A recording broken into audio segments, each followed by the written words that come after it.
Welcome back to the Tide Hanger. Happy Friday, everybody. Hope everybody is doing well this weekend. This week, I got something a little bit different. I usually talk about Masterpiece Transformers on Friday. We're going to be getting back to that. I'm going to do next week. It's going to be my top 10 Masterpiece Transformers of the year. So feel free to put in the comments down below your top 10 favorite figures that were released this year for Masterpiece, and I'll take that into consideration when I'm putting that list together. But today, I want to do something different. I'm going to talk about why collecting Transformers is good for kids. And with that, I'm going to interview my son. He's going to be kind of working on this with me at the same time. He's going to be answering some questions. We're going to be discussing this. And hope it's fun. Hope you enjoy it. Coming up.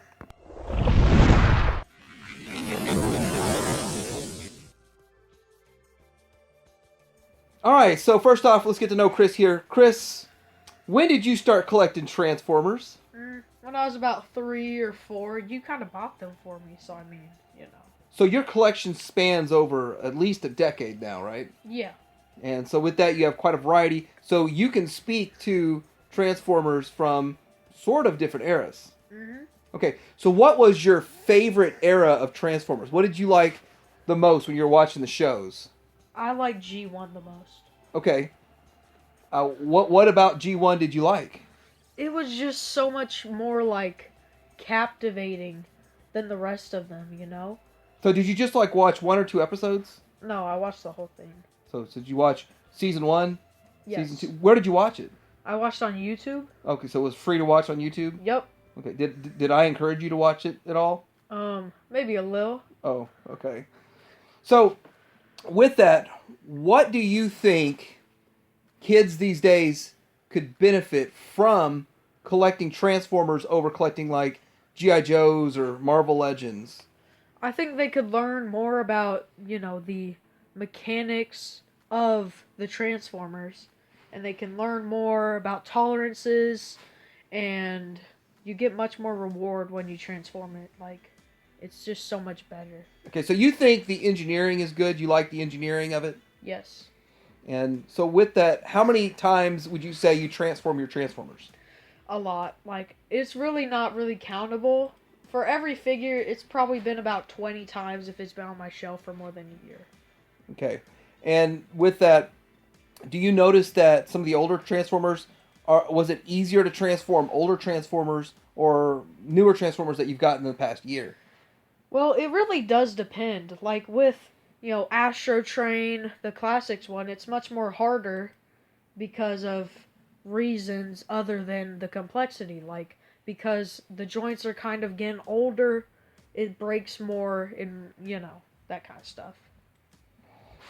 All right, so what do you think is your favorite character right now? It's currently Cyclonus. It's really hard to beat him. He's really just like the best one, Okay. Would you say you've transformed him 5 times, 10 times? I do play with him sometimes, but it's probably been near 20 to 30.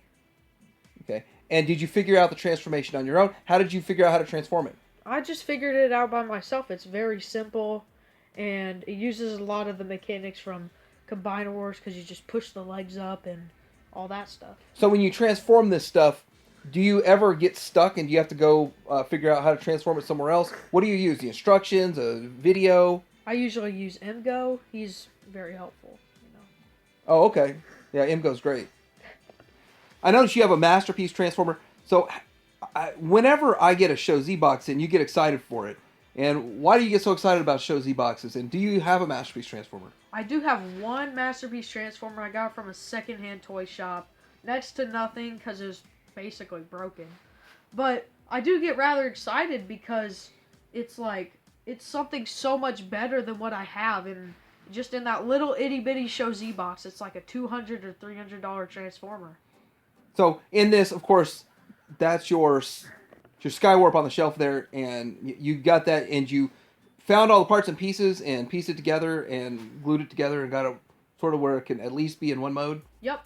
Do you ever plan on trying to transform that thing? No. Now, when you took a hiatus from collecting and being into Transformers and toys, what were you doing with your time?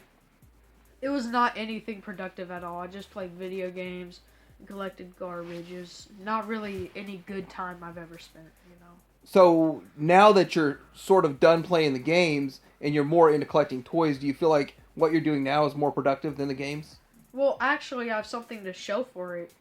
And, when I had my Roblox account, I can't really sell it or get anything of it back ever. Okay. And with that, what other things do you think have helped you with collecting Transformers? With finding new figures, like I noticed some of these $7 and $8 figures, but where are you getting your figures from these days? I usually try to get them at Ross, Ollie's, Walmart, and Target. I try to always get them on clearance. Ross got the great deals, but sometimes they don't really have the toys you want. It's kind of a dice roll going. You could just waste your time there, or you could find something gold. Have you spent your own money on a Transformer? Yes, I have. I've spent my money on a lot of Transformers, but recently I made a very big purchase for a Minosaur from Hasbro Pulse. It was on sale, and it was really just a really good deal. Okay, so how much did you pay for that? I paid 130 or so. Okay, and did I make you pay for it for real? Yeah, sadly. Okay, so what are you going to do with it now? You're going to put more money into it. What are you putting your money into? I'm getting a KO Designer DK38 from AliExpress. What is that? It's an upgrade kit. Okay, what's it going to do for this? It's going to give articulated hands, and it's going to make it look cooler. It's going to give it a thigh extender. Yeah. So you're able to use an upgrade kit, upgrade your collection, and what do you think about that? What do you think about having the ability to do that? Well, I think that it just expands upon what Hasbro has done. Do you think Hasbro should have done it right in the first place, or do you think they already gave a decent offering the way it was? They can't be perfect. It's very hard to make everything perfect. Now I'm starting to ask some questions here about, does this teach you about finance? You learn collecting this that if you wait, you might find a better deal. Have you been finding those better deals if you waited? Yeah, I have. So at Ross, there was this it was like a Scorponok repaint, and I decided to buy it on the spot for $8, and then a few weeks down the line at a toy show, it was in like a $5 bin, and I could have just got it. Do you collect for value? I can't really say no. It's nice to have something very expensive in your collection like that Minosaur. It's nice to know that you have something sitting there instead of just a pile of plastic hanging on your shelf. And do you value the figures you just got? Do you like them more than figures you've had for a long time? It's really hard to say because a lot of the older figures are made very well, like the Ultra Magnus. It's got open-in hands, and now a lot of these more modern-day leaders, they don't hold up. Okay, you mentioned opening hands. This seems to be your newest obsession. Why are you obsessed with the opening hands factor of these figures versus just the closed hand? Because it brings you so much closer to Masterpiece. Because when they just have a closed hand, it doesn't really look like a hand sometimes. It just looks like a circle with some lines between them just to show whatever would be a hand. Okay, so let's ask about that, getting closer to Masterpiece. If you had Masterpiece figures in your collection, like several of them, would you transform them like you transform these? I would not, because I know that they break very easily, and at most I'd probably transform it 5 times. I'd put it down because, it's just not worth it. Now, do any of your friends at school or in the neighborhood, do they collect Transformers also? Well, the thing is with that, it's like kids are more scared to let everyone know, oh, I play with Transformers. It seems like more of a childish thing to care about the physical world than the virtual. Okay, so are you ashamed at all of collecting Transformers? Do you hide it from people at school or other friends? No, not really. I'm not very ashamed of it. I'm proud of what I have.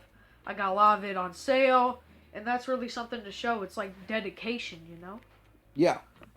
Okay, looking at this Ultra Magnus, this is one that I think you were 3 when we got this for you, and a lot of pieces and parts are missing off of it, but we found them around. But what can you learn as a kid when it comes to Transformers, keeping up with your parts and pieces, keeping up with your accessories? What I learned is that with like other toy lines like G.I. Joe and Marvel Legends, you get so many accessories, they're just so plentiful. And sometimes they're very tiny, so you're very easily to lose them. But with Transformers, what comes in the box is really what's necessary with it.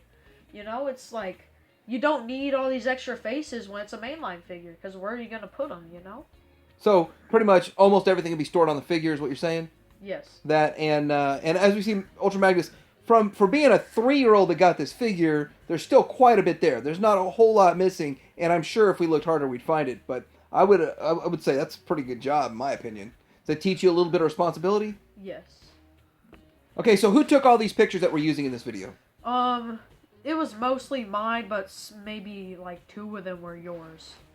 And whose collection are we looking at? Mine. And who posed all these and displayed all these? Me. Awesome. Good job. So what do you look forward to getting for Christmas this year? Like in your mind, what are you excited for? You kind of probably have an idea of half of your gifts, but what's top of mind? Transformers. Or anything. Transformers. Okay. What specifically that you think's coming? The Ark. Oh, the Ark? Yep. So should a 13-year-old kid be getting a Titan class Ark? Yes. Okay, and what big figure that you spent your money on was what got you back into collecting as a big deal? Like, kind of pulled you out of the gaming and back into it. What was that one figure? The Wei Zhang Predaking. And what did you like about it? It was just so big, and all the colors worked so beautiful. So yours is not the official one. Yours has opening hands. What's different about this than the official? Have you researched that at all? Well, I don't really know, but what I do know is that it is just so much better because the hands have individual articulation instead of this one having none. And I think it comes with a special little sword. It's really awesome. Are you satisfied with the purchase? Very much. And is it something that you still go back to? Or do you just kind of, did you transform it a lot, mess with it a lot right when you get it, and then now just leave it on the shelf? Or do you go back to it and like, hey, I want to mess with that again? Well, I try to just keep it there to maintain the value because I don't really want to break anything, you know? It's quite fragile. Yeah. And with that, what's your thoughts and beliefs on knockoffs and KO stuff? Or you think it's okay, or is it something that nobody should buy it, no one should have KOs? You know, I think it's okay if it's cheap. Just because it's cheap? Yep.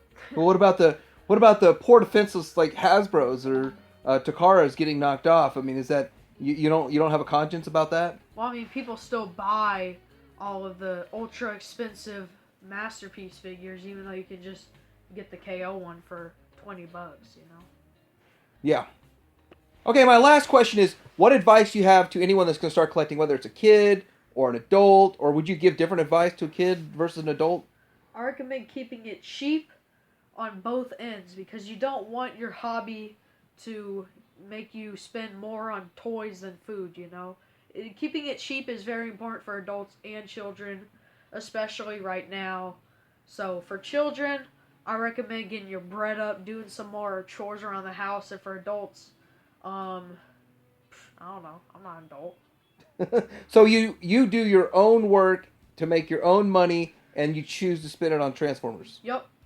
And you feel like it was well worth it. Yep.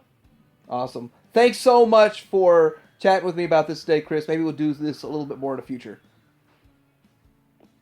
Well, that was my son. We were chatting about Transformer collecting and 2023 and kind of the benefits. Kind of went a little bit further out of the span of what I was expecting. But anyway, it's still a lot of fun. He does like collecting Transformers, and it has gotten him away from video games. I feel like it's really good. So my take on it is that I like the fact that he gets out in the world. He goes hunting. He loves to jump out there and go hunting with me, go on toy runs and all those kinds of things. And also the fact that he's not sitting behind a computer 8 straight hours and not wanting to leave his room because he's too into the gaming. So I think that's the biggest thing from my perspective. But anyway, let me know what you guys think about this in the comments below. Like and subscribe, and Tydirium Hanger out.